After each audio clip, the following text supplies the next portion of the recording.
नमस्कार दोस्तों, UP special series में आपका बहुत बहुत स्वागत है। आज हम बात करेंगे उत्तर प्रदेश की प्रमुख नदियों की। वह नदियां शुरू कहाँ से होती हैं, कहाँ तक जाती हैं और उनसे रिलेटेड जो प्रमुख फैक्ट हैं जो आपके एग्जाम में पूछे जाएंगे, उन्हें आज हम कवर करेंगे। तो मैं अनुपम तिवारी स्वागत करता हूँ आपका अपने इस यूट्यूब चैनल पर। सबसे पहले बात करते हैं हम गंगा नदी की। गंगा की अगर हम बात करें तो यह शुरू कहाँ से होती है? गंगोत्री से।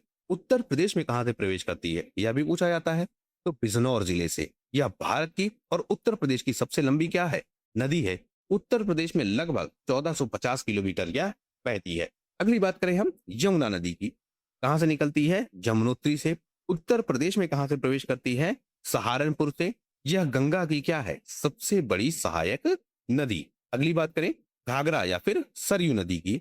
कहां से निकलती है? तिब्बत से। तिब्बत में कहां पर? मापचा चुंगो। उत्तर प्रदेश में कहां से प्रवेश करती है? लखीमपुर खीरी और बहराइच से। जो आपका अयोध्या है वह इसी के तट पर स्थित है। अगली बात करें रामगंगा की, तो यह निकलती है कहां से? दूधा टोला श्रेणी से। उत्तर प्रदेश में कहां से प्रवेश करती है? बिजनौर से।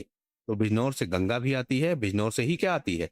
रामगंगा। गोमती की बात करें तो फुलहर झील से निकलती है। फुलहर झील कहाँ है? पीलीभीत में।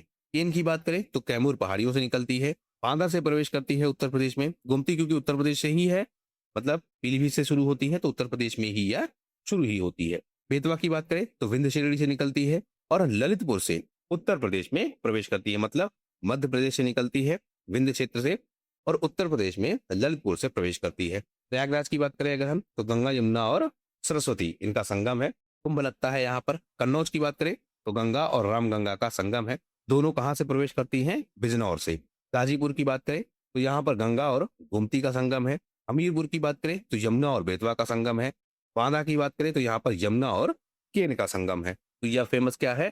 संगम है। आगे हम बात करें, आपसे यह भी पूछता है कि जो प्रमुख नदियां हैं उसके किनारे बसे जो शहर है वह कौन कौन से हैं?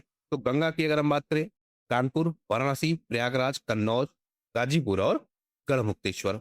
यमुना की बात करें तो आगरा, मथुरा, दिल्ली, इटावा, कौशाम्बी, कालपी और पटेश्वर।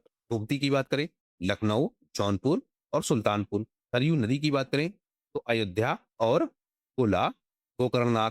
राप्ती की बात करें गोरखपुर, यह भी इंपॉर्टेंट है, कई बार पूछा है। मंदाकिनी की बात करें तो चित्रकूट। हिंडन की बात करें, यह भी पूछा है, तो गाजियाबाद और नोएडा। तो यह नदियों के किनारे बसे प्रमुख शहर हैं। आगे हम देख लेते हैं, अगर हम गंगा नदी की बात करें तो यह उत्तर प्रदेश के 28 जिलों से बहती है, यह भी इंपॉर्टेंट फैक्ट है। गोमती नदी की बात करें तो फुलहर झील से निकलती है, अभी हमने देखा। सबसे प्रदूषित नदी यह कौन सी है? जमुना नदी। चंबल नदी की बात करें तो बीड़ों के लिए फेमस है और इटावा के पास मिल जाती है जमुना में। बेतवा की बात करें तो राजघाट और माता टीला, यह फेमस बांध है किस नदी पर? बेतवा नदी पर। लखनऊ और जौनपुर यह दोनों किसके किनारे हैं? गोमती के किनारे। गोरखपुर के किनारे कौन है? राप्ती। बिजनौर की बात करें तो गंगा और रामगंगा दोनों यहीं से प्रवेश करती हैं। तो यह उत्तर प्रदेश की प्रमुख नदियां हैं जो आपसे एग्जाम में पूछी जा सकती हैं और इनसे रिलेटेड जो इंपॉर्टेंट फैक्ट्स हैं वह हमने कवर कर लिए हैं इस वीडियो में। फिलहाल सिर्फ इतना ही। वीडियो पसंद आया हो तो प्लीज शेयर कीजिए अपने दोस्तों के साथ और सब्सक्राइब कीजिए इस चैनल को।